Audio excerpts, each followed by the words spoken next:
Hello guys and welcome back to Warcast Gaming. I'm Warcast Bear. Today we're going to go through the Salamander bases that I have for my army, that I paint for my army. And one you're seeing right now is the Invictus Warsuit, and you'll see that a little bit later in another video. I will go through Adrax Agatone's base as well. But for now, these are the bases that I do for my models. You don't obviously have to have a base of salamanders, but I quite like them.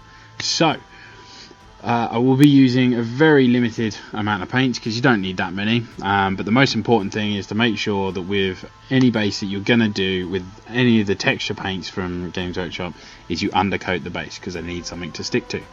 With that, let's crack on. So, Agrellan Badland. I prefer this over the Agrellan Earth because it gives that rockier look. So same principles apply though. Have the undercoated base and then put it on nice and thick.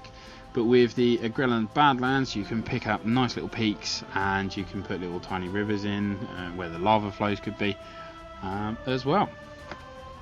So once you've done that, leave the base to dry. It wants to dry for a decent amount of time because it really needs to set hard.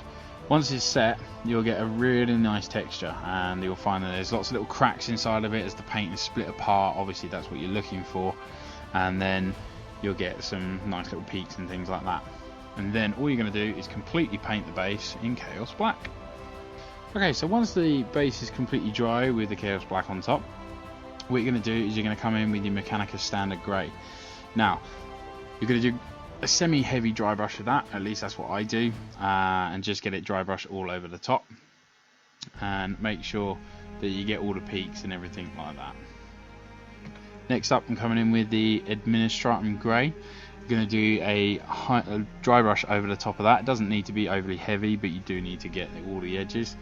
I just go straight for Administratum Grey instead of going for Dawnstone because it makes it quite nice and bright to start with, and you don't get too much paint down on the base.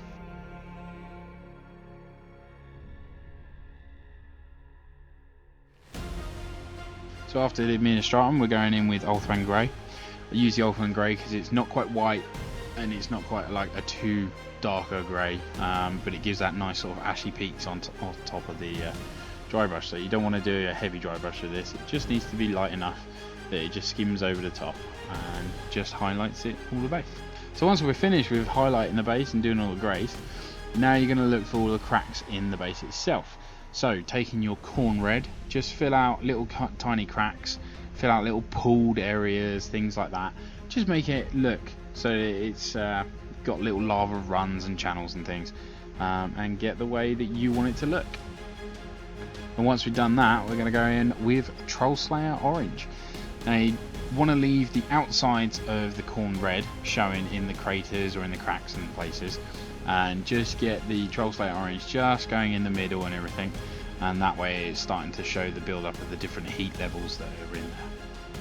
So with Adrax Agatone's base, just as a reminder, all I did with his, because he's got a pre-molded base, all I did was on top of the rocks that he obviously is standing on, I just painted in Agrellan Badland on top, but didn't do it as thickly, just make it a little bit thin because it's already got prominent on there, and then just paint the lava the same as these.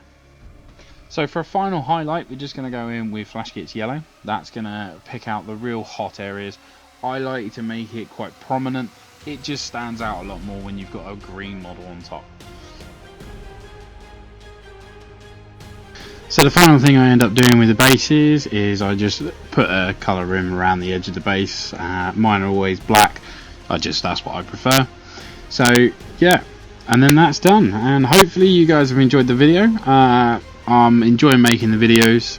Didn't realise how stressful editing can be, but I'm really enjoying doing it all for you guys. So hopefully you're going to stick around. You're going to subscribe to us on YouTube, and you're going to follow us on Facebook, and follow Warcast Gaming on Instagram and Warcast Bear on Instagram as well. Don't forget we do live streams on Sundays with Twitch for a weekly roundup of items coming out, and then we also do a couple of nights in the month we will do some painting sessions that will be live. So hopefully we're going to get a bit more sort of structure and get people to ask us some questions, and we go through some bits and pieces on there. But yeah, so cheers for watching, and do all the usual bits, and we'll see you again in the next one. Bye bye.